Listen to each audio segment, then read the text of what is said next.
हाय दोस्तों, पिछले वीडियो के अंदर मैंने आपको ट्रांसफार्मर का कंप्लीट फेजर डायग्राम समझाया था कि फाइनल फेजर डायग्राम क्या बनता है जब हम सारे नॉन आइडियलिटीज को इंक्लूड कर लेते हैं। Core loss, winding resistance, leakage, flux, सभी चीजों को इंक्लूड करने के बाद का फेजर डायग्राम हम लोगों ने ऑब्जर्व किया। और पिछले वीडियो के एंड में मैंने आपको बताया कि ट्रांसफार्मर का सर्किट मैं कैसे ड्रॉ कर सकता हूं बेस्ड ऑन केवीएल, केसीएल और फेजर डायग्राम। तो आज हम लोग बात करने वाले हैं सबसे पहले ट्रांसफार्मर के इक्विवेलेंट सर्किट के बारे में।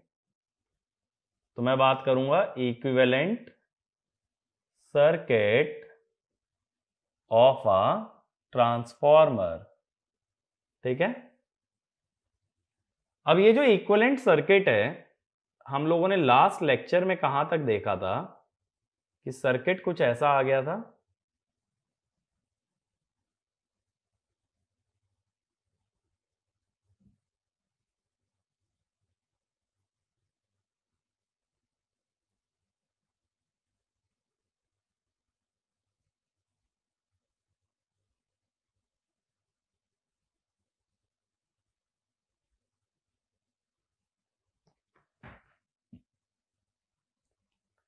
मैंने देखो पहले भी बताया, जो बीच की वाइंडिंग्स बनती हैं ये सिर्फ एक आइडियल ट्रांसफार्मर को रिप्रेजेंट करती हैं।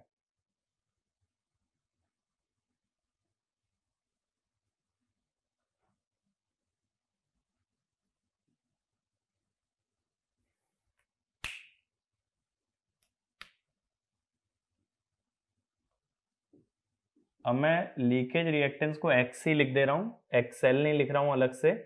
ये अंडरस्टूड है, जो सीरीज वाली रिएक्टेंस है वो लीकेज रिएक्टेंस है।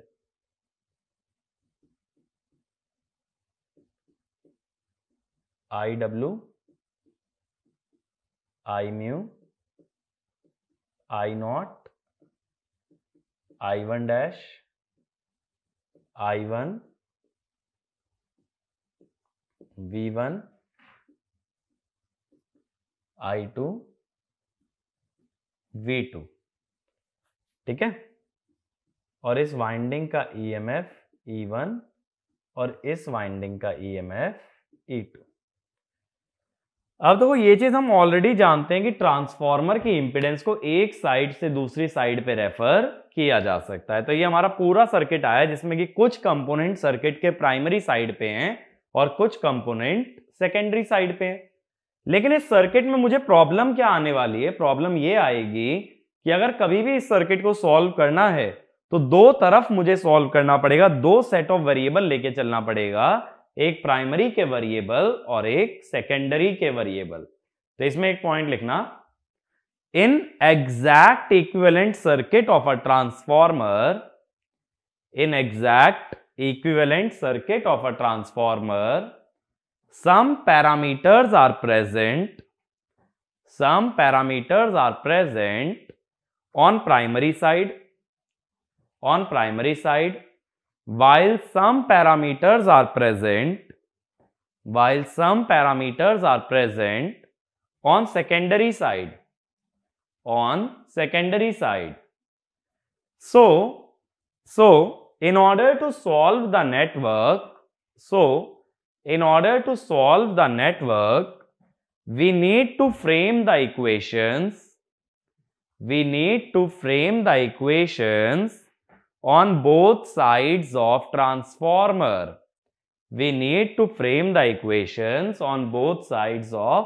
transformer. तो इससे बेहतर ये होगा कि सर्किट को एक तरफ रेफर कर लो और फिर एनालाइज करो ताकि आधी क्वांटिटीज कम हो जाएं। अगर पूरा सर्किट प्राइमरी पे ले आऊं तो सिर्फ प्राइमरी की क्वांटिटीज पे ध्यान देना होगा, या पूरा सेकेंडरी ले जाओ तो सिर्फ सेकेंडरी पे ध्यान देना होगा। तो इसीलिए मैं बात करता हूं सबसे पहले सर्किट रेफर्ड टू प्राइमरी। ज्यादातर सर्किट को प्राइमरी पे ही रेफर किया जाता है, सोर्स वाली साइड। ठीक है, अब जब कभी रेफर करा जाता है किसी भी सर्किट को तो एक हमें बेसिक रूल्स मालूम होने चाहिए। देखो, Vp by Vs is N1 by N2, is equal to IS by IP। ठीक है, और दूसरा रूल क्या पता होना चाहिए कि प्राइमरी पे अगर इंपेडेंस लाते हो तो सेकेंडरी इंटू, और अगर सेकेंडरी पे ले जाते हो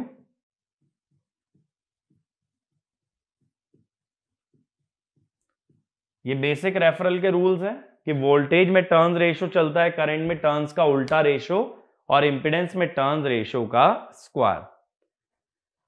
अब देखो, सबसे पहले मैं प्राइमरी का जितना सर्किट जानता हूं उतना ड्रॉ कर लेता हूं रेफर करने से पहले।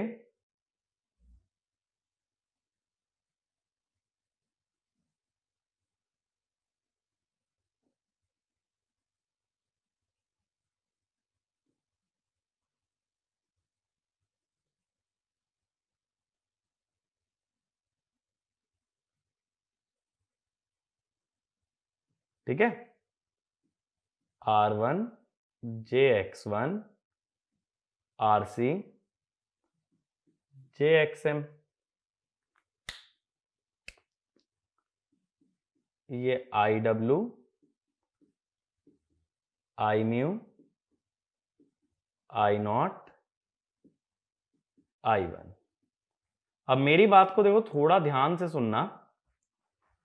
अब सबसे पहले मैं ये कहता हूं, अगर ये E2 को मुझे प्राइमरी लाना, देखो सर्किट पूरा E2 से शुरू हुआ है ना, E2 को प्राइमरी लाओगे तो क्या लिखोगे, E2 dash is E2 into N1 by N2।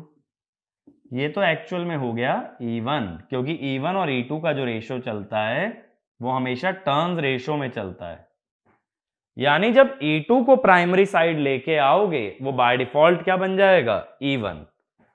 तो इसीलिए प्राइमरी साइड पे E2 को अलग से नहीं दिखाते, यहां मैं दिखा देता हूं E1। ये मेरी बात समझ आई? ठीक है, अब अगला कंपोनेंट कौन सा है, R2। R2 को अगर प्राइमरी पे लाओगे तो कैसे दिखाओगे, R2 डैश। R2 डैश क्या होगा, R2 N1 बाय N2 का होल स्क्वायर। सेम वे में X2 को जब लेके आओगे तो X2 डैश लिखोगे,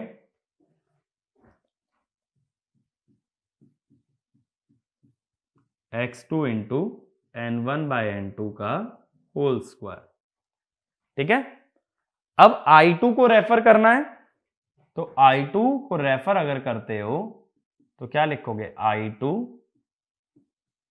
N2 by N1, but I2 into N2 by N1 actual में होता है I1 डैश। तो I2 को अलग से रेफर करने की जरूरत नहीं है, यहां जो ये करंट हमने दिखाया ना I1 डैश, तो यही करंट बनेगा I2 का रेफर्ड वर्जन। ये तो मैंने देखो पहले भी बताया था कि I2 को जब रिफ्लेक्ट करके प्राइमरी पे लाते हैं तो वही करंट होता है I1 डैश। ये आ गया हमारे पास। अब लास्ट एलिमेंट बचा V2, तो V2 को रेफर करके जो वैल्यू आएगी उसे लिखूंगा V2 डैश। तो V2 dash is V2 N1 by N2। ये मेरी बात क्लियर हुई? तो जब देखो हम सर्किट को रेफर कर रहे हैं ना, तो क्या हो रहा है, पूरा सर्किट प्राइमरी पे तो उठा के ला रहा हूं, चेंज क्या क्या हो रहा है, ईएमएफ तो E2 का E1 बन गया, I2 अपने आप बन गया I1 डैश, मुझे वैल्यूज बदलनी पड़ी R2 X2 और V2 की। अब इससे क्या हुआ, एक तरह से देखो ये T सर्किट हो गया। T कैसे, ये T की शेप में आ गया, बीच में से एक वर्टिकल लाइन और एक हॉरिजॉन्टल लाइन, तो इसको T मॉडल भी कह सकते हो, T model of a transformer. ठीक है, it is the T equivalent circuit और T model of a transformer. ठीक है ना, तो ये मच बेटर है as compare to your exact equivalent circuit. अब मान लो मुझे V2 निकालना होता, तो मैं इस सर्किट में क्या निकाल लूं, V2 डैश निकाल लेता हूं, V2 डैश से फिर क्या निकाल सकता हूं, V2। ठीक है, यहां अगर करते तो क्या करते, ओरिजिनल सर्किट में V1 से बनाते E1, E1 से बनाते E2, E2 से बनाते V2। यहां डायरेक्टली एक ही बार में V2 डैश निकालूंगा और उससे क्या मिल जाएगा, V2। तो मेरी मेहनत थोड़ी सी बच जाएगी। सेम वे में एक बार ये सर्किट नोट कर लेना, सेम वे में फिर इस सर्किट को हम रेफर करने वाले हैं सेकेंडरी साइड पे। ठीक है, तो अगला लिखना circuit referred to secondary, circuit referred to secondary. और देखो कभी कंफ्यूज हो जाओ ना तो ये ध्यान रखना, जो भी सर्किट में ईएमएफ आता है वो शंट ब्रांच के अक्रॉस आता है। शंट ब्रांच के अक्रॉस जो भी वोल्टेज है दैट इज योर ईएमएफ।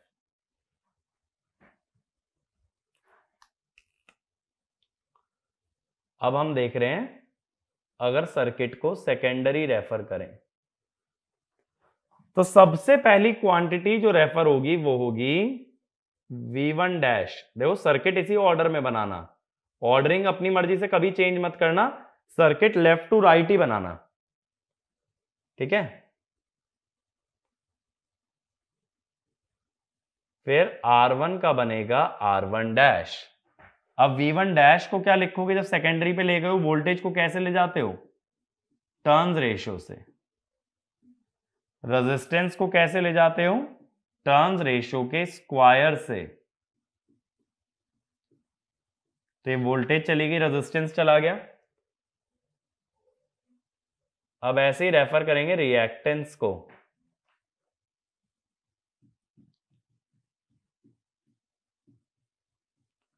ये हो गया x1 n2 by n1 का स्क्वायर,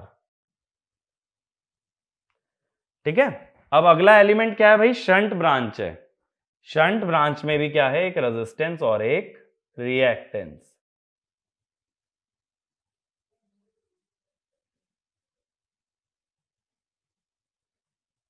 अब इसका मतलब है देखो प्राइमरी से सेकेंडरी जाते हुए ना ज्यादा एलिमेंट्स को रेफर करना पड़ता है, आरसी एक्सएम को भी रेफर करना पड़ेगा ना। तो आरसी क्या डैश क्या बनेगा, कोर लॉस का रेजिस्टेंस, सेकेंडरी साइड जा रहे हो प्राइमरी से। एक्सएम डैश क्या बनेगा, एक्सएम सेकेंडरी जा रहे हो तो N2 कहां से जा रहे हो, प्राइमरी से।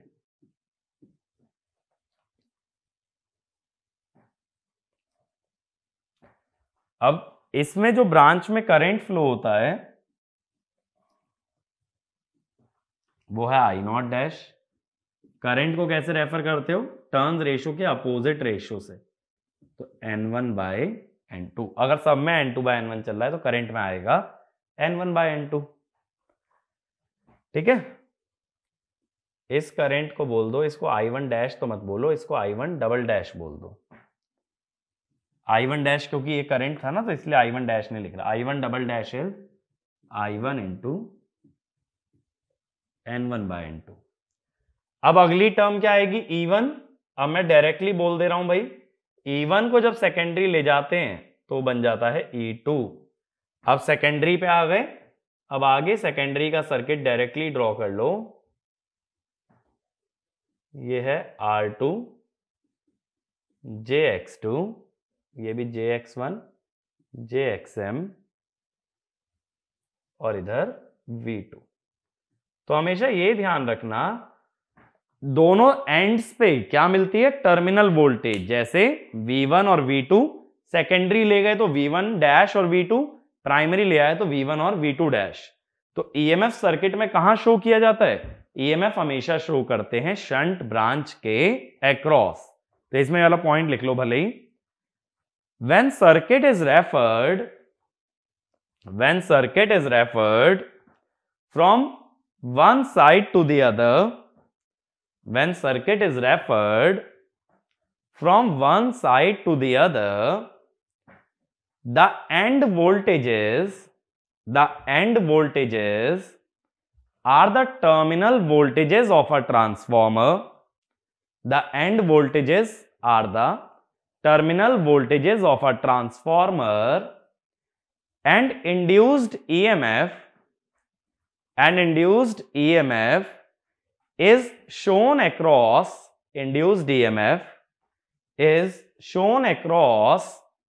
shunt branch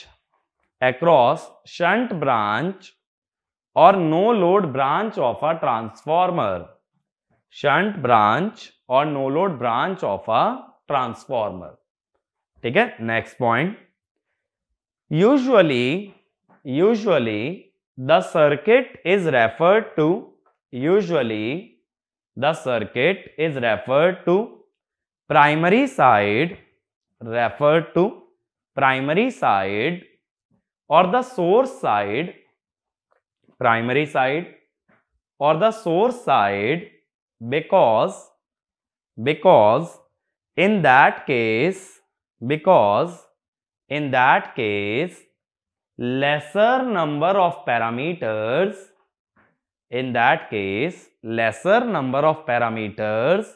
have to be referred. लेकिन अब देखो रेफर करने के बाद चलो ठीक है, पहले के मुकाबले मेरी मेहनत थोड़ी सी कम हो गई, लेकिन स्टिल ये जो सर्किट तुम्हारे सामने बोर्ड पे बना है इसको नेटवर्क एनालिसिस से सॉल्व करना इतना इजी नहीं होता है, ठीक है, लंबा जाता है. अगर इसका एनालिसिस काफी लंबा जाने वाला है तो मैं चाहूंगा क्या कि इसके एनालिसिस को थोड़ा सा आसान कर पाऊं, और एनालिसिस इजी करने के लिए इस सर्किट को अप्रोक्सीमेट करना बहुत जरूरी है. तो एक पॉइंट और लिखो, या पहले हेडिंग डाल लो. हेडिंग डालना approximate equivalent circuit of a transformer. Approximate equivalent circuit of a transformer. तो इसमें लिखना the analysis of exact equivalent circuit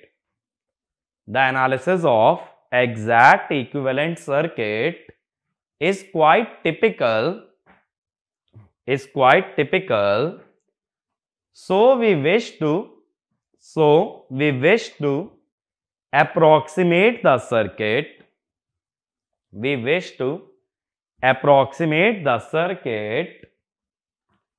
without much loss of accuracy. देखो जैसा मैंने पहले भी बताया है, इक्विवेलेंट सर्किट बनाने का ऑब्जेक्टिव क्या होता है कि कोई भी प्रैक्टिकल या फिजिकल सिस्टम है उसको मैं अपनी कॉपी में उसको मैं पर्सनली एनालाइज कर पाऊं. यही सर्किट बनाने का ऑब्जेक्टिव है. अब अगर सर्किट बना रहे हो एक ट्रांसफॉर्मर का, एक तो प्रैक्टिकल ट्रांसफॉर्मर है जो कि कहीं काम कर रहा है, उसको तुम अपनी कॉपी में एनालाइज करना चाहते हो तो तुमने एक सर्किट से शो किया. अब तुम्हारी कॉपी में आने वाला रिजल्ट अगर एक्चुअल ट्रांसफॉर्मर के रिजल्ट के बराबर नहीं है तो तुम्हारा एनालिसिस कहीं ना कहीं गलत है. तो हमेशा जब कोई इक्विवेलेंट सर्किट बनता है तो पहला ऑब्जेक्टिव ये होता है कि दो इक्विवेलेंट सर्किट से रिजल्ट आने वाला है और जो एक्चुअल ट्रांसफॉर्मर या एक्चुअल सिस्टम का रिजल्ट है वो मैच करना चाहिए. इसीलिए मैंने क्या बोला कि अप्रोक्सीमेट तो कर लो, लेकिन एक बात का ध्यान जरूर रखना कि एक्यूरेसी में बहुत ज्यादा लॉस ना आ जाए, अदरवाइज अप्रोक्सीमेशन हो जाएगी इनवैलिड. इक्विवेलेंट सर्किट के रिजल्ट्स हमेशा एग्जैक्ट सिस्टम या एक्चुअल सिस्टम के बराबर आने चाहिए या क्लोज आने चाहिए. तो कोई भी अप्रोक्सीमेशन वैलिड कब है? जब उसकी वजह से रिजल्ट में ज्यादा डिफरेंस ना आए. अब देखो अप्रोक्सीमेट इक्विवेलेंट सर्किट में हम कहते क्या हैं कि भाई ये सर्किट टिपिकल इसलिए लग रहा है क्योंकि इसके बीच में ना ये शंट ब्रांच आ गई है, आरसी और एक्सएम वाली ब्रांच. ये शंट ब्रांच आ जाने से इसका एनालिसिस थोड़ा सा डिफिकल्ट हो गया है. तो अगर ये शंट ब्रांच बीच में ना आके किसी एक साइड पे आ रही होती, या तो ये आ रही होती सप्लाई की तरफ या फिर ये आ रही होती लोड की तरफ, तब हमारा काम थोड़ा इजी हो सकता था. तो अप्रोक्सीमेशन में मैं क्या करने वाला हूं, ये शंट ब्रांच को शिफ्ट करने वाला हूं. तो पहले तो देखो मैं क्या कर रहा हूं, इस सर्किट को जो है ना मैं प्राइमरी पे रेफर कर रहा हूं. तो जो भी तुमने कॉपी में पहला सर्किट बनाया था वही सर्किट मैं दोबारा बना रहा हूं. ठीक है, तो पहले क्या था, R1 X1 I1 V1, ये E1 था और रेफर हुए थे R2 dash X2 dash V2 dash, और ये था I1 डैश. ये सर्किट था ना. ये वाला सर्किट कहां पे रेफर्ड है, प्राइमरी पे. मैंने प्राइमरी का ही क्यों लिया, क्योंकि जैसा मैंने अभी लिखवाया भी है भाई कि ज्यादातर सर्किट को कहां रेफर करके रखते हैं, हमेशा प्राइमरी.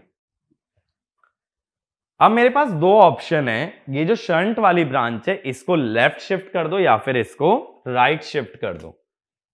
तो connecting shunt branch across V1, ठीक है, V1 के अक्रॉस अगर इसे कनेक्ट कर दिया जाए तो मैं E1 की जगह कहां ले आ रहा हूं, V1 पे।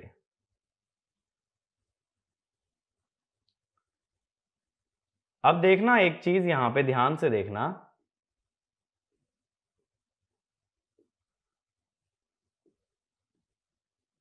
V1 RC XM, ठीक है। जब ये ब्रांच उठा के लेफ्ट में रख दोगे यहां पे, तो ये जो R1 X1 है और ये जो R2 X2 डैश है ये सीरीज में आ जाएंगे। अगर ये सीरीज में आकर आ जाते हैं तो ये ऐड हो जाएंगे। इसीलिए अब मैं एक ही रेजिस्टेंस और रिएक्टेंस दिखा रहा हूं, R01 J X01। मैंने लास्ट वीडियो के अंदर बताया भी था ना, ये R01 क्या होता है, ये वाइंडिंग रेजिस्टेंस है जो कि प्राइमरी पे रेफर्ड है, और X01 क्या है, लीकेज रिएक्टेंस है जो कि खुद प्राइमरी पे रेफर्ड है। ये बन गया ना।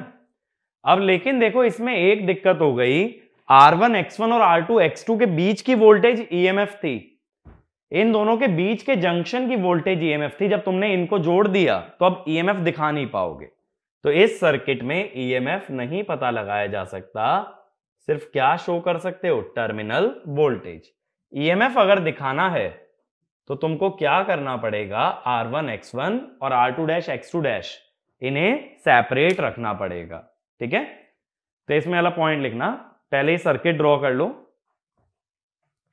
अब इस सर्किट के नीचे लिखो, in this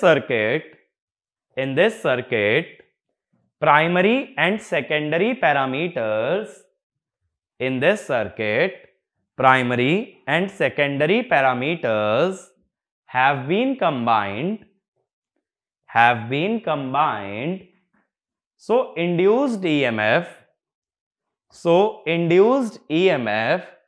can no longer be observed.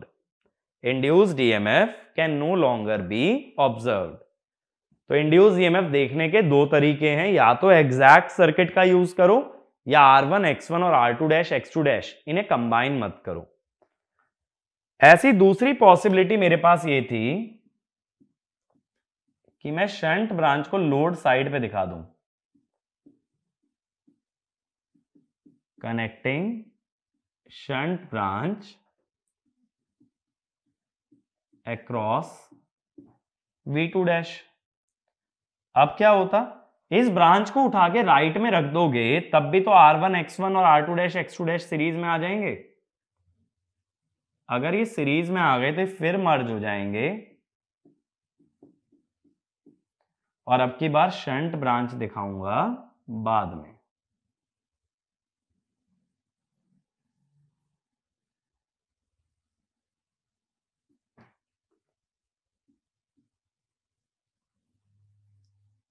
Again अगर तुमने पैरामीटर्स को मर्ज कर दिया है तो तुम यहां पे EMF को ऑब्जर्व नहीं कर पाओगे,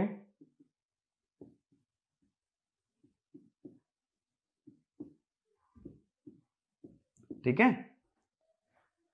तो ये दोनों ही पॉसिबिलिटी हो सकती है कि शंट ब्रांच को या तो लेफ्ट शिफ्ट कर दो सोर्स की तरफ या तो राइट शिफ्ट कर दो लोड की तरफ। एक्चुअल में जो V2 का टर्मिनल है यहां लोड दिखाना पड़ता है, V2 के अक्रॉस लोड, लेकिन ज्यादा स्टैंडर्ड सर्किट ना ये वाला है, तो ज्यादातर हम लोग फर्स्ट वाला यूज करेंगे जब तक कि कहीं हमें सेकंड वाला सर्किट ड्रॉ करके ना दे दिया जाए। तो ये वाला भी पॉइंट लिख लो, the more standard circuit is first one, the more standard circuit is first one which is to be used in all numericals, which is to be used in all numericals unless otherwise specified, ठीक है। तो ये second वाला circuit draw कर लेना, मैं इसको रब कर रहा हूं। अब देखो मैंने ये बोला था कि अप्रोक्सीमेट करने से एरर आएगा, बट हमें ध्यान क्या देना है कि एक्यूरेसी में ज्यादा लॉस ना आए, एरर छोटा ही रहे। तो अब ये देखना है कि एरर किस किस चीज में आता है, या अप्रोक्सीमेशन करने से क्या क्या पैरामीटर बदल जाते हैं। तो इसमें लिखना consequences of approximate equivalent circuit,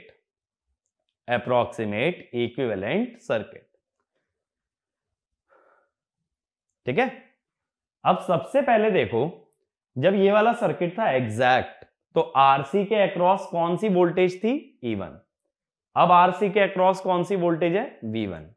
पहले मुझे एक चीज का आंसर दो, आरसी क्या शो कर रहा है सर्किट के अंदर, बताओ। ये चीज हम ऑलरेडी कवर कर चुके हैं। तो आरसी क्या शो कर रहा है, कोर लॉस, ठीक है। आरसी कोर लॉस बता रहा है, तो मैं ये कह सकता हूं एग्जैक्ट कोर लॉस क्या होंगे, E1 स्क्वायर बाय आरसी। और अप्रोक्सीमेट सर्किट में आरसी के अक्रॉस जब वोल्टेज V1 है, तो कोर लॉस बना V1 स्क्वायर बाय आरसी। अब बात है इनमें क्या ये दोनों बराबर हैं, या कौन बड़ा या कौन छोटा है। देखो V1 लेफ्ट वाली वोल्टेज है, E1 राइट में है वोल्टेज, बीच में करंट आ रहा है और एक इंपीडेंस आ रही है। इस इंपीडेंस में कुछ ना कुछ वोल्टेज ड्रॉप जरूर आएगा, तो हम ये कह सकते हैं V1 is greater than E1 due to series voltage drop. Actual में ऐसा लैगिंग के लिए होता है, लीडिंग में उल्टा होता है, बट अभी उतना डिटेल में नहीं जा रहे। लैगिंग पावर फैक्टर में ऐसा होता है। तो इसका मतलब क्या हुआ कि अब जो कोर लॉस तुम सर्किट से निकालोगे अप्रोक्सीमेट सर्किट से, वो बड़े आएंगे as compare to exact circuit. Exact circuit माने एक्चुअल ट्रांसफॉर्मर। तो तुम जो कोर लॉस की वैल्यू निकालोगे अपनी कॉपी में, वो एक्चुअल ट्रांसफॉर्मर से ज्यादा होगी। तो एक तरह से तुम उसे ओवर एस्टिमेट कर रहे हो, ठीक है। तुम जो अपना एस्टिमेट बता रहे हो वो एक्चुअल से ज्यादा है, इसका मतलब ओवर एस्टिमेट। तो पहला कॉन्सिक्वेंस लिखो, ये नोट कर लेना। इसके नीचे लिखना in approximate equivalent circuit core losses are over estimated. ठीक है, आगे चलते हैं। ये पहला पॉइंट क्लियर हुआ। अब देखो, मान लो अगर नो लोड कंडीशन है, ये करंट कितना है, I1 डैश। तो अब मैं नो लोड कंडीशन की बात कर रहा हूं, क्या होगा। कोर लॉस का फंडा तो क्लियर हो गया। तो मैं बोलूंगा अंडर नो लोड का मतलब है सेकेंडरी साइड ओपन है, secondary side is open. Secondary side open है तो सेकेंडरी का करंट रहेगा 0, तो उसका रिफ्लेक्शन जो आता है प्राइमरी पे, ये भी हो जाएगा 0। तो प्राइमरी का टोटल करंट जो है I0 प्लस I1 डैश, ये हो जाएगा I0। तो एक पॉइंट लिखना, under no load condition the total primary current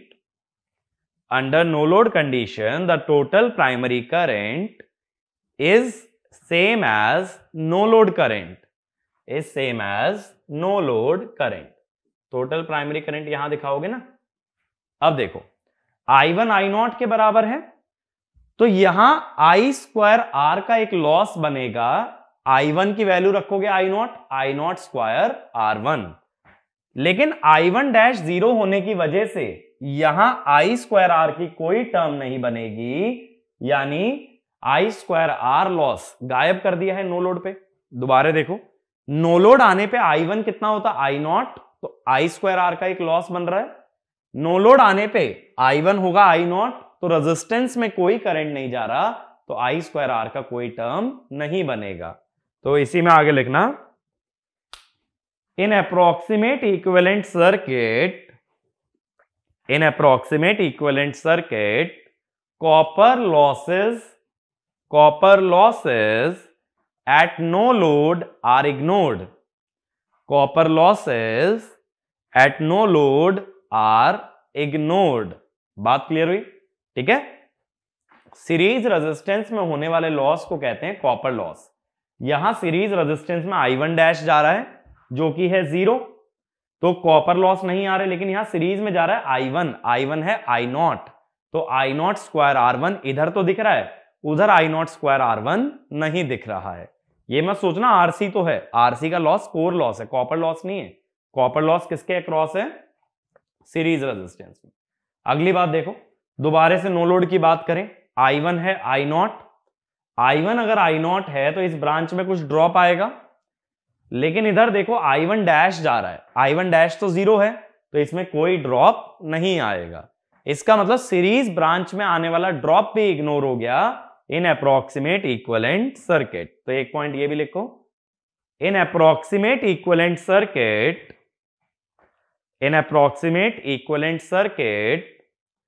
the no load voltage drop across R1 and X1 is ignored. फिर से सोचो, I1 है I नॉट की वजह से इसमें कुछ ड्रॉप आएगा, लेकिन यहां करंट जा रहा है I1 डैश, और I1 डैश है 0, तो इस ब्रांच में कोई ड्रॉप नहीं बन रहा है।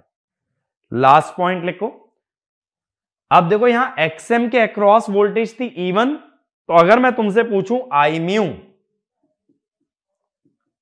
तो यहां I म्यू क्या लिखोगे? एग्जैक्ट में, एग्जैक्ट सर्किट में I म्यू लिखोगे E1 by XM। Approximate circuit में I म्यू क्या लिखा जाएगा? अगर अप्रोक्सीमेट सर्किट की बात करें, यह है V1 बाय XM। अभी मैंने बताया था कि V1 E1 से बड़ा होगा लैगिंग लोड के लिए, तो अगर V1 E1 से बड़ा है तो I म्यू का अप्रोक्सीमेशन ज्यादा है एग्जैक्ट से। तो अगला पॉइंट ये लिखना, मैग्नेटाइजिंग करंट, पहले ये दोनों वैल्यूज नोट कर लेना, magnetising current is over estimated in approximate circuit. ठीक है, इस पे जो है ना छोटा सा थ्योरी क्वेश्चन एग्जाम में पूछ सकते हैं कि अप्रोक्सीमेशन के कॉन्सिक्वेंस क्या होते हैं। ये मत सोचना कि कुछ चीजें इग्नोर या कंसीडर होने की वजह से अप्रोक्सीमेट नहीं लगाना चाहिए। क्वेश्चन में हमेशा अप्रोक्सीमेट सर्किट का ही यूज करोगे और उसी से जो भी आंसर निकालोगे, क्योंकि विद इन टाइम देखो अप्रोक्सीमेट से ही आ सकता है, एग्जैक्ट का जो एनालिसिस है वो बहुत लंबा जाएगा, और एग्जाम टाइम के अंदर ऐसा एनालिसिस कर पाना इम्पॉसिबल है। तो ऐसा एनालिसिस तभी कर सकते हो जब किसी कंप्यूटर सॉफ्टवेयर से करो, किसी सिमुलेटर से करो। ठीक है, बाय हैंड मुश्किल हो जाता है। ये मेरी बात क्लियर हुई?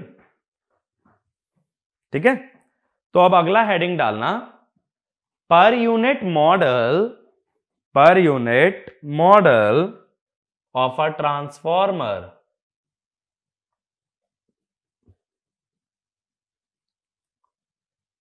Per unit model of a transformer. तो अब हमें यह देखना है कि ट्रांसफॉर्मर को पर यूनिट सिस्टम में कैसे लाते हैं। अभी तक देखो पर यूनिट सिस्टम में हम लोग सिर्फ क्या जानते हैं कि सिंगल फेज सिस्टम में बेस क्वांटिटीज क्या होती हैं, थ्री फेज सिस्टम में बेस क्वांटिटीज क्या होती हैं, जिसमें मैंने बताया भी था कि लाइन और फेज की बेस क्वांटिटी अलग अलग ली जाती है। इतना ही जानते हैं ना। अब मुझे ये देखना है ट्रांसफॉर्मर में पर यूनिट सिस्टम कैसे अप्लाई होगा। तो एक पॉइंट लिखना, transformer has single KVA rating, transformer has single KVA rating, but it has multiple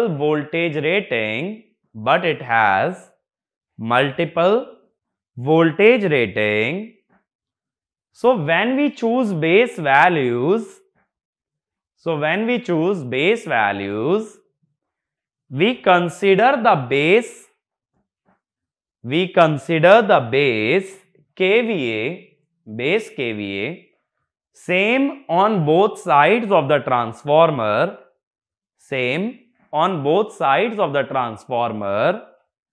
but base voltage and current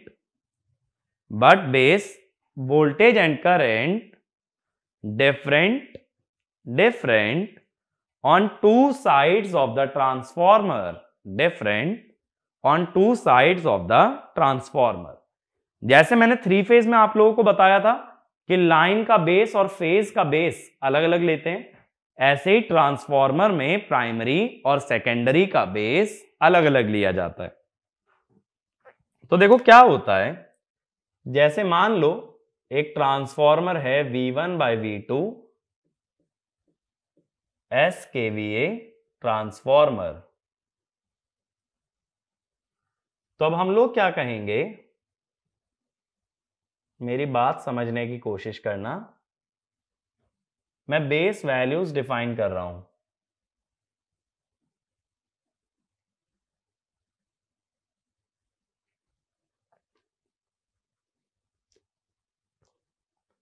सबसे पहले केवीए, ये दोनों तरफ सेम लेना है तुम्हें, प्राइमरी और सेकेंडरी, बेस केवीए रहेगा S। फिर वोल्टेज, सिंगल फेज में है तो कोई दिक्कत ही नहीं है, प्राइमरी का बेस V1, सेकेंडरी का V2। अगर 3 फेज होता तो क्या करना पड़ता डिफरेंटली, कि ये दोनों वोल्टेज लाइन वोल्टेज लेते। अब आ जाओ करंट पे, अगेन 3 फेज में 2 करंट डिफाइन करने पड़ते, लाइन और फेज, यहां एक ही करेंगे, सिंगल फेज की बात कर रहे हैं, S/V1 S/V2।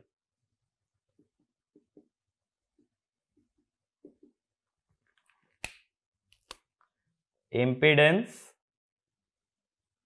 बेस इंपीडेंस की मैं बात कर रहा हूं, तो यहां लिखोगे Z1 V1/I1, I1 की वैल्यू डालोगे तो V1² S, और इधर लिखोगे V2/I2, अगेन I2 की वैल्यू डालोगे तो V2² S।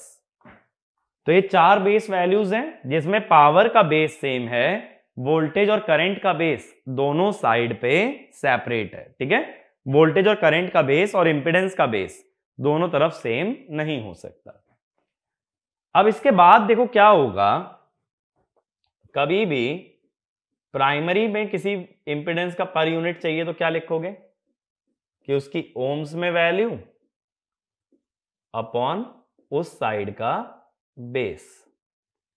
ऐसे ही क्या लिखोगे, किसी इंपीडेंस का सेकेंडरी पे पीयू चाहिए, उसकी ओम्स में वैल्यू अपॉन सेकेंडरी का base.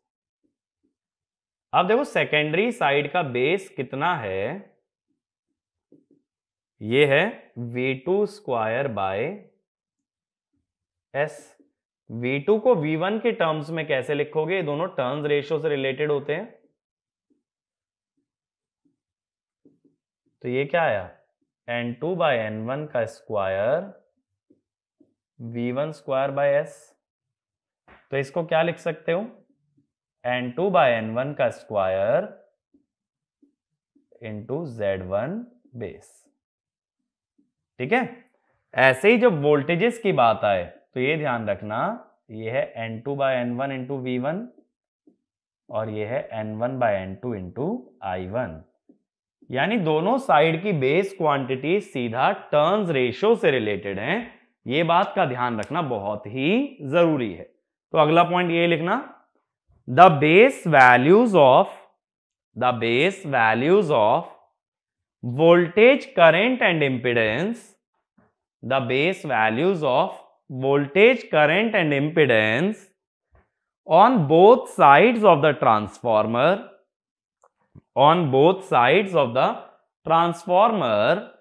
are directly related by turns ratio, ठीक है। ये मेरी बात क्लियर हुई, बेस वैल्यूज क्लियर हुई। अब देखो ट्रांसफॉर्मर का जब इक्विवेलेंट सर्किट बनाते हैं, एक मेरी बात को समझना, ट्रांसफॉर्मर का जब इक्विवेलेंट सर्किट बनाते हैं तो हम प्राइमरी साइड पे इंपेडेंस लिख सकते हैं Z01, यानी इंपेडेंस रेफर टू प्राइमरी, ठीक है। अब Z01 कैसे लिख सकते हो, प्राइमरी पे कैसे लाओगे इंपेडेंस को, जो सेकेंडरी वाली इंपेडेंस है उसको प्राइमरी पे लाओगे और प्राइमरी वाली को एज इट इज रखोगे। अब अगर मैं तुमसे पूछूंगी Z01 को PU में कन्वर्ट करना है तो तुम क्या कहोगे, Z01 को ओम्स में लो और सिंस ये प्राइमरी साइड पे है इसको Z1 बेस से डिवाइड कर दो। ऐसे ही जब Z02 की बात आएगी, ये होगी इंपेडेंस रेफर टू सेकेंडरी, ठीक है। सेकेंडरी पे इंपेडेंस रेफर कैसे होगी कि Z2 को तो एज इट इज रखें और Z1 को कैसे रख लोगे, N2/N1 का स्क्वायर इंटू Z1। अब मैं पूछूं कि भाई Z02 को PU में कन्वर्ट कर दो तो क्या बोलोगे कि भाई ओम्स में लो और सिंस ये सेकेंडरी साइड है तो इसको Z2 के बेस से डिवाइड कर दो। अब एक बार देखो, अगर मैं Z02 PU आगे डेराइव करना चाहता हूं तो इसी के आगे मैं चल रहा हूं। Z02 ओम्स में Z2 plus N2/N1 square Z1।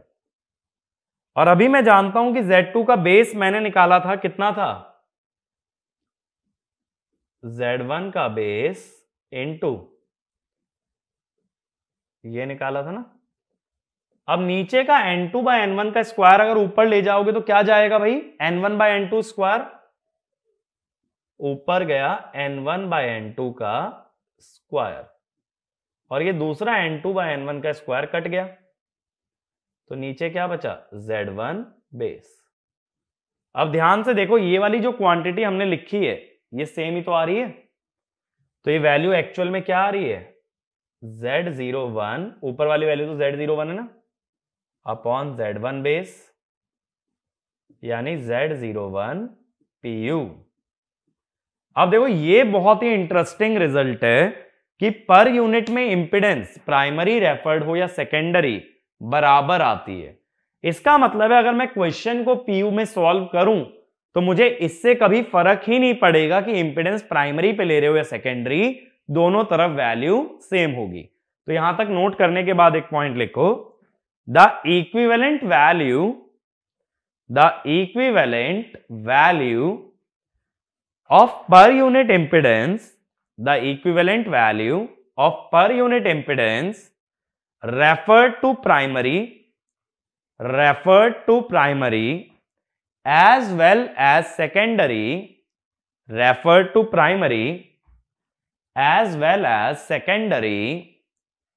is same, ठीक है। ये मेरी बात क्लियर हुई। अब देखो, जो अपने पास ट्रांसफॉर्मर का एक इक्विवेलेंट सर्किट है,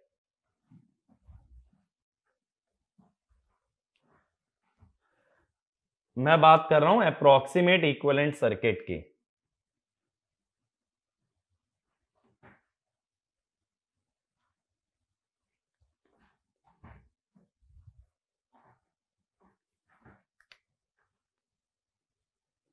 अप्रॉक्स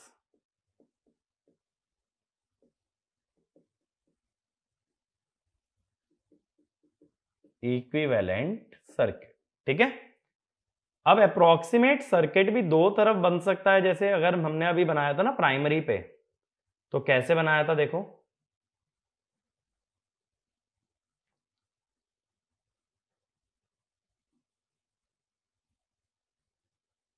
ये बात ध्यान से समझने की कोशिश करना थोड़ा सा।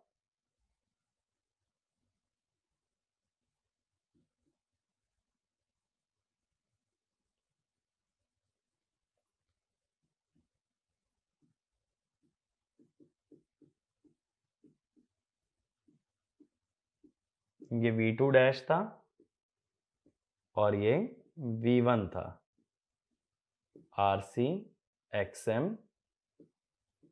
I1 डैश I1 और I0। ठीक है, अब सेकेंडरी पे कैसा था, अगर इसी को सेकेंडरी रेफर कर लें, सेकेंडरी रेफर करोगे तो V1 की जगह वोल्टेज क्या दिखानी पड़ेगी, V1 डैश। V1 डैश देखो मैं लिख के नहीं दे रहा हूं, V1 डैश क्या होगा, V1 into N2 by N1, secondary ले गए हैं उसे। ऐसे ये शंट ब्रांच कैसी हो जाएगी,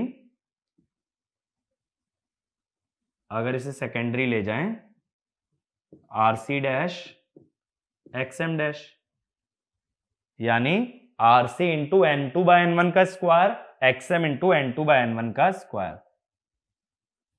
और ये R01 X01 की जगह सेकेंडरी पे चलेगी इंपिडेंस Z02 चलती है ना,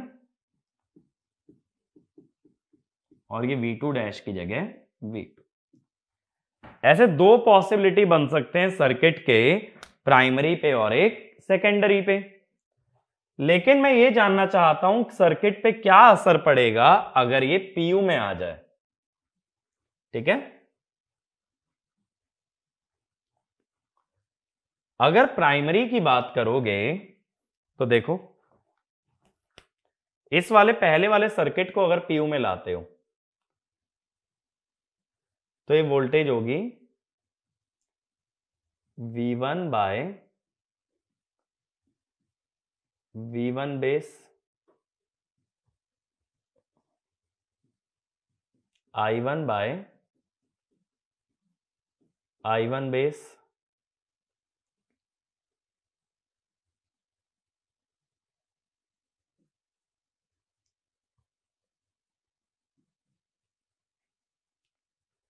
ये होगा RC बाय Z1 बेस, मैंने बताया था ना R और X का बेस सेम होता है, XM बाय Z1 बेस, और ये R01 और X01 इसका मैं डायरेक्टली लिख देता हूं, ये मिला के होगा Z01 P, और ये वोल्टेज होगी, प्राइमरी साइड चल रहा है ना सारा, तो V2 dash by V1 base. Same way में देखो, अगर सेकेंडरी वाले सर्किट को PU में लेके आओ तो V1 डैश PU में क्या होगा, ये सेकेंडरी पे है तो V1 dash by V2 base. V1 dash I मैंने क्या बताया था, ये V1 था जो कि सेकेंडरी पे रेफर्ड था, और V2 बेस भी अभी हमने लिखा था जो टेबल बनाई थी, V2 बेस कितना था, V1 base into N1 by N2 by N1, N2 by N1 cut गया। ठीक है, ऐसे ही सोचो RC, इधर RC डैश बन रहा है, RC डैश अगर मैं PU में मांगू तो क्या लिखोगे, RC डैश बाय सेकेंडरी पे इसलिए Z2 बेस, या RC डैश है क्या, RC into N2 by N1 का स्क्वायर, सेकेंडरी पे रेफर्ड है।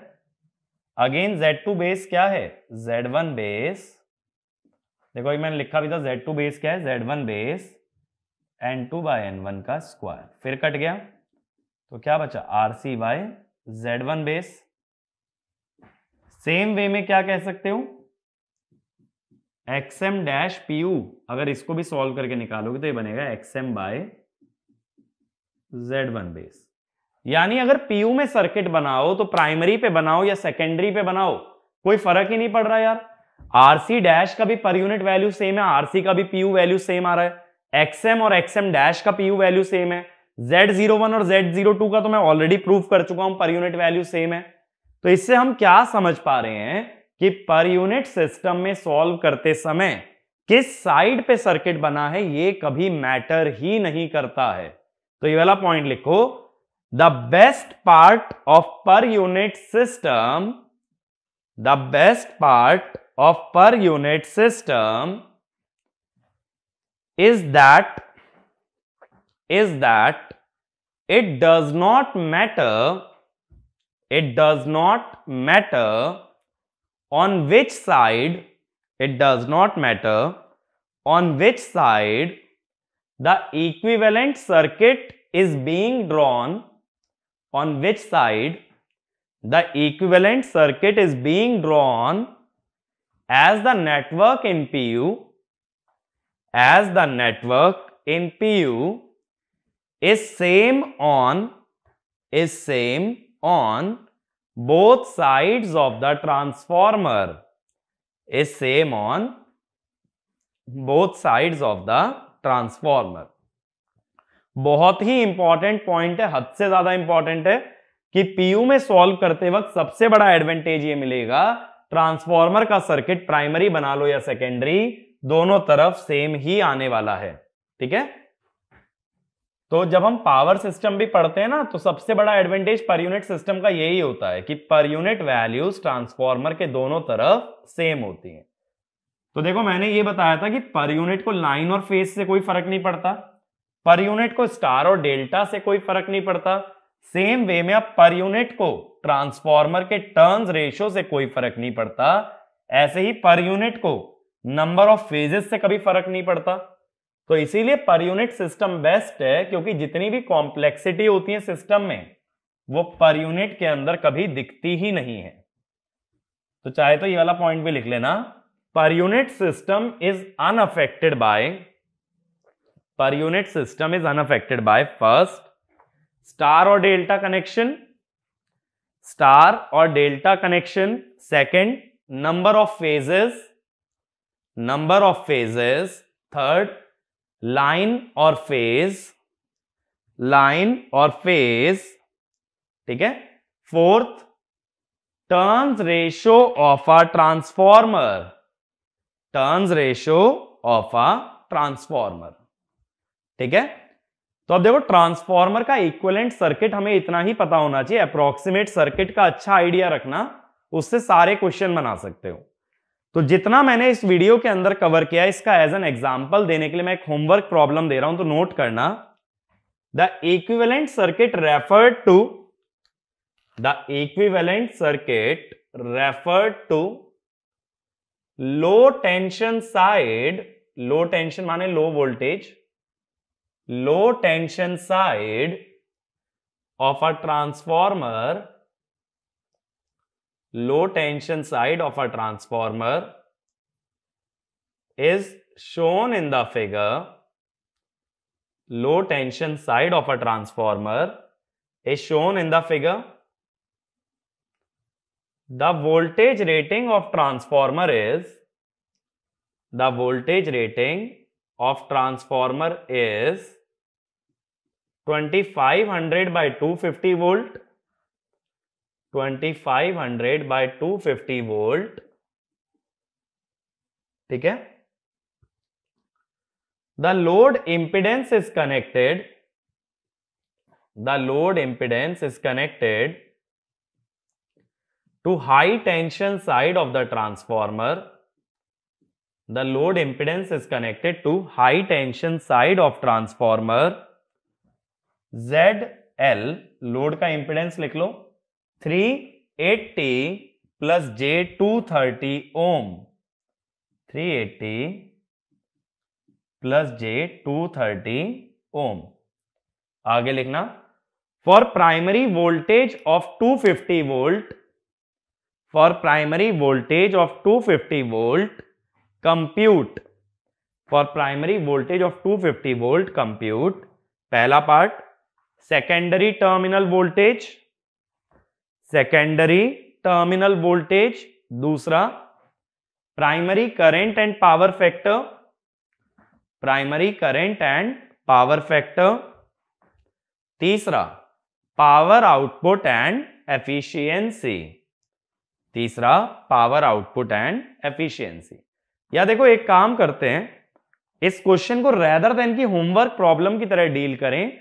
एक बार अभी बनाने का ट्राई करो, वीडियो पॉज करो, इस क्वेश्चन को सॉल्व करो, इसको अभी डिस्कस करते हैं ताकि इस लेक्चर के बाद तुम क्वेश्चन प्रैक्टिस कर पाओ इक्विवेलेंट सर्किट पे बेस्ड। ठीक है, अगर अगले लेक्चर के लिए टालूंगा तो क्या होगा, इतने टाइम तक क्वेश्चन नहीं लगा पाओगे।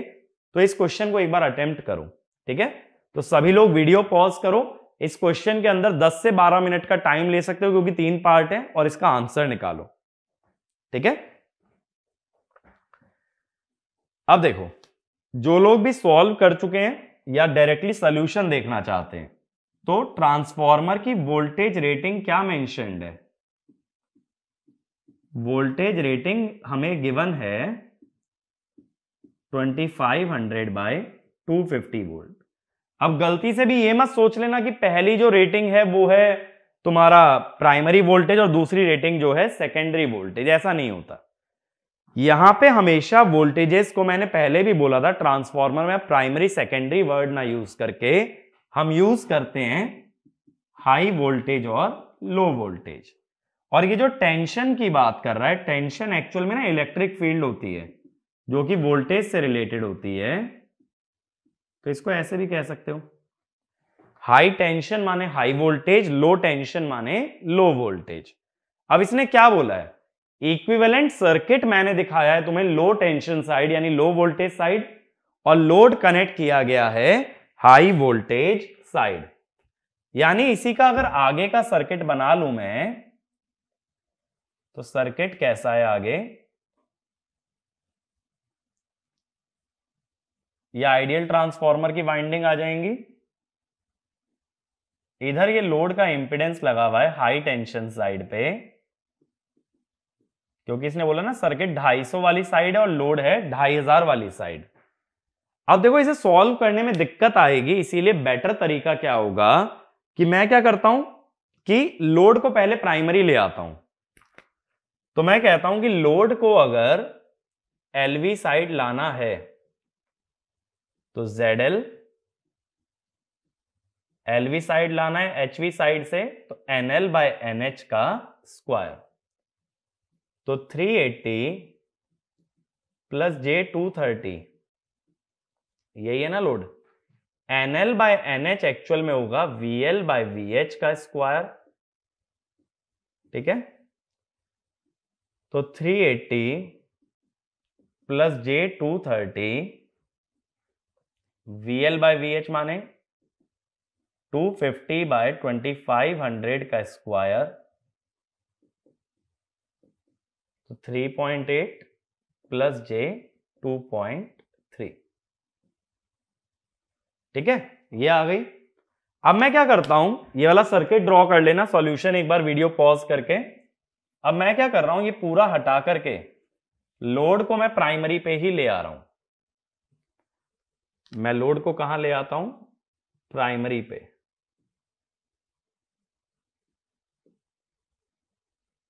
ये ZL LV साइड वाला हो गया ना, इसको ZL डैश लिख दिया और इसके अक्रॉस वोल्टेज है V2 डैश। अब इसने बोला है मैंने प्राइमरी की वोल्टेज रखी है 250 वोल्ट, सेकेंडरी की वोल्टेज बताओ। अगर प्राइमरी की वोल्टेज पता है तो V2 डैश निकाल सकते हो वोल्टेज डिवीजन से। एक चीज सोचो, ये जो 250 वोल्ट है 500 के अक्रॉस है, 250 के अक्रॉस है और इस पूरे के अक्रॉस भी है, तो V2 डैश अगर निकालना ही है तो वोल्टेज डिवीजन लगा लो। 250 लोड का इंपीडेंस प्राइमरी पे आके बन गया 3.8 प्लस J2.3 ओवर टोटल क्या लोगे 4 प्लस J3। ऐसा मत सोचना कि वोल्टेज डिवीजन लगाते हुए शंट भी कंसीडर होगा, वोल्टेज डिवीजन सिर्फ मैं इस ब्रांच में लगा रहा हूं। ठीक है, इस ब्रांच में। अब इसके बाद मैं क्या कहूंगा कि इस वोल्टेज का अगर मैग्नीट्यूड ले लिया जाए 4 प्लस J3 का होगा 5,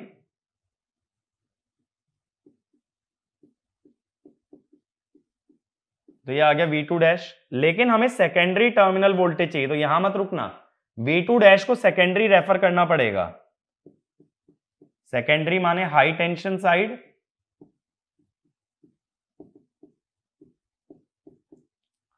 हाई टेंशन पे वोल्टेज है 2500, टर्न्स रेशियो जो है ना वोल्टेज के रेशियो से आएगा, तो ये हो गया 10 V2 डैश यानी 500। अब देखो बहुत बार कंफ्यूजन क्या रहता है कि जो वोल्टेज का रेशियो दिया होता है ये रेशियो क्या रिप्रेजेंट करता है, क्या ये टर्न्स रेशियो है, क्या ये एक्चुअल वोल्टेज है। तो ये क्वेरी मैं पहले क्लियर कर दूं क्या होता है। देखो अभी ये जो वोल्टेज निकालोगे ना, पहले मैं वोल्टेज का रिजल्ट बता देता हूं। मेरा ये जो वोल्टेज का रिजल्ट आना चाहिए वो आना चाहिए 2220, ठीक है, ये आएगा। अब देखो ये जो रेशियो होता है ना, पहली बात तो ये टर्न्स रेशियो बताता है और यही रेशियो होता है इंड्यूस्ड ईएमएफ का भी रेशियो। तो एक पॉइंट लिखना, the ratio of voltages, the ratio of voltages in transformer rating, the ratio of voltages in transformer rating gives the turns ratio, gives the turns ratio as well as it represents, as well as it represents rated voltage on both the sides. It represents rated voltage on both the sides. यानी ideally HV पे कितनी voltage होनी चाहिए 2500 और LV पे होनी चाहिए 250 ideally, ठीक है। तो अगला पॉइंट और लिख लो, for an ideal transformer, for an ideal transformer it is the ratio of terminal voltages, for ideal transformer it is the ratio of terminal voltage. लेकिन प्रैक्टिकल ट्रांसफॉर्मर में क्या होता है, जो सीरीज ब्रांच आती है इसकी वजह से ना वोल्टेज में ड्रॉप आ जाता है।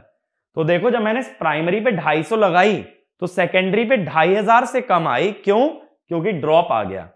ऐसे अगर सेकेंडरी पे 2500 चाहिए, अभी तो 2220 आ रही है ना, सेकेंडरी पे 2500 चाहिए तो 250 से ज्यादा वोल्टेज लगाओगे, यानी सेकेंडरी पे रेटेड चाहिए तो primary greater than rated, primary पे रेटेड है तो सेकेंडरी लेस देन रेटेड। ये बात क्लियर हुई। तो अगला पॉइंट लिखना, in practical transformer, in practical transformer due to voltage drop, due to voltage drop in series branch, due to voltage drop in series branch rated voltage cannot be observed, due to voltage drop in series branch rated voltage cannot be observed on both sides, on both sides at the same time, on both sides at the same time, that is if rated voltage is applied on primary, that is if rated voltage is applied on primary, secondary voltage is less than rated, secondary voltage is less than rated. Second point, if secondary voltage is rated, if secondary voltage is rated more than rated voltage, if secondary voltage is rated more than rated voltage needs to be applied, needs to be applied at primary, needs to be applied at primary। मेरी ये बात clear हुई। तो पहला part हमारा solve हो गया और मैं ये मानता हूं अब ये चीज समझ आ गई होगी रेशियो क्या है। ये सिर्फ टर्न्स रेशियो है और इसमें से एक वोल्टेज का यूज कर सकते हो। अगर प्राइमरी पे रेटेड माना तो सेकेंडरी की कम आएगी, सेकेंडरी पे रेटेड माना तो प्राइमरी की ज्यादा आएगी। अब अगला पार्ट था कि प्राइमरी का करंट या इनपुट करंट और पावर फैक्टर बताना है। कभी भी अगर फेजर बेस्ड न्यूमेरिकल सॉल्व करना है तो एक रेफरेंस लेना जरूरी है। तो मैं यहां रेफरेंस क्या मान लेता हूं, मैं ये 250 को ना रेफरेंस ले लेता हूं, 250 एंगल 0। तो ये वाला करंट I1 डैश होता है, ये I0 होता है, जिसमें से ये IW और ये I में। अब देखो I1 डैश कैसे निकालोगे, 250 एंगल 0 अपॉन वो इंपिडेंस ऐड कर लो, 0.2 plus J 0.7 plus 3.8 plus J 2.3।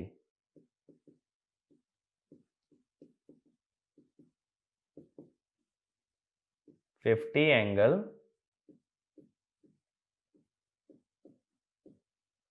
IW कैसे निकालोगे, सिंपली 250 बाय 500।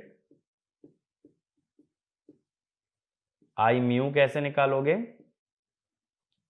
250 बाय 250, रिएक्टेंस है ना, J 250 होगा,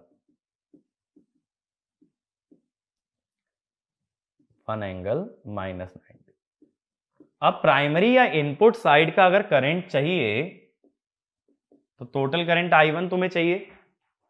I1 अगर निकालना चाहते हो तो क्या होगा, 50 माइनस 38 6.86 को ऐसे लिख लो,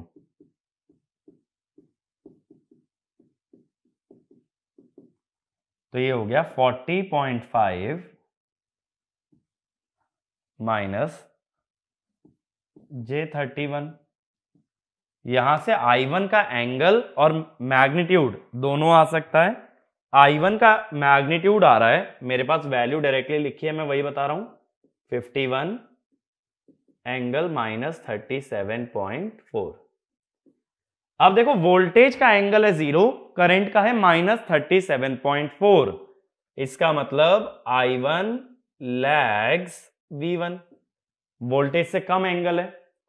तो पावर फैक्टर कैसे निकालोगे, cos of voltage angle minus current angle, यानी कॉस ऑफ 37.4। ठीक है, कॉस 37.4 कितना आएगा, 0.794, और ये तो मैंने पहले ही बोल दिया ये लैग है, तो ये आ गया लैग। ठीक है, अब लास्ट पार्ट हमसे पूछा था एफिशिएंसी। एफिशिएंसी के लिए दो पावर चाहिए, आउटपुट और इनपुट। अब पावर देखो प्राइमरी पे निकालो किसी भी एलिमेंट की या सेकेंडरी पे, पावर रेफर करने से नहीं बदलती, तो ये वाला भी एक पॉइंट लिखना, the power computed in any element, the power computed in any element does not change based on which side element is present। तो लोड की पावर प्राइमरी साइड पे ही निकाल लो, कैसे, I1 डैश का स्क्वायर, रियल पावर चाहिए ना, into resistance. Real power कभी reactance में तो नहीं आएगी ना, रियल पावर सिर्फ किसकी होती है, रेजिस्टेंस की। I1 डैश अभी हमने निकाला था, कितना आया था, I1 डैश मेरे ख्याल से आया था 50 आया था ना। रेजिस्टेंस कितना है लोड का, 3.8, तो 2500 इंटू 3.8 कितना हुआ, 7500, तो 9500। और इनपुट साइड की पावर, तुम्हें वोल्टेज पता है, करंट पता है, पावर फैक्टर पता है। जब लोड और इनपुट दोनों की पावर पता है तो एफिशिएंसी क्या होगी, load power by input power into 100%। तो ये जो रिजल्ट तुम्हारा आना चाहिए, ये आना चाहिए 93.83। ठीक है, तो ये इस क्वेश्चन का हमारा सॉल्यूशन हो जाएगा। ये क्लियर है, इक्विवेलेंट सर्किट का यूज कैसे करना है, बेसिक बिल्कुल नेटवर्क से बनाओ क्वेश्चन को। ऐसा मत सोचो ट्रांसफॉर्मर पढ़ लिया है कि ये कितना टफ है, मुझसे होगा या नहीं, बिल्कुल नेटवर्क की तरह उसे अप्रोच करो। अगर नेटवर्क से अप्रोच करते हो तो क्वेश्चन में इक्विवेलेंट सर्किट के कभी नहीं फंसोगे। और ये अब से ध्यान रखो कि वोल्टेज रेटिंग में प्राइमरी सेकेंडरी चूज नहीं होता, वो क्वेश्चन पे डिपेंड करेगा कि सोर्स किस साइड है और लोड किस साइड है। ठीक है, तो इस लेक्चर के अंदर इतना ही। इसके बाद इक्विवेलेंट सर्किट पे जितने ज्यादा से ज्यादा क्वेश्चन प्रैक्टिस कर सकते हो वो कवर अप कर लो। और आगे हम लोग क्या पढ़ेंगे, अब हम पढ़ेंगे जो इक्विवेलेंट सर्किट बनाया है इसमें जो वैल्यूज हमने लिखी हुई हैं, ये वैल्यूज डिराइव कैसे होती हैं एक प्रैक्टिकल ट्रांसफॉर्मर में। अगर मैं आपको एक ट्रांसफॉर्मर दे दूं तो ये कैसे बताओगे कि आरसी कितना है, एक्सएम कितना है, आर1 कितना है, एक्स1 कितना है। तो ये सारी चीजें हम लोग डिराइव करेंगे नेक्स्ट वीडियो में। ठीक है, तब तक प्रैक्टिस करके अपना ये वाला पार्ट स्ट्रॉन्ग करके रखना। Thank you.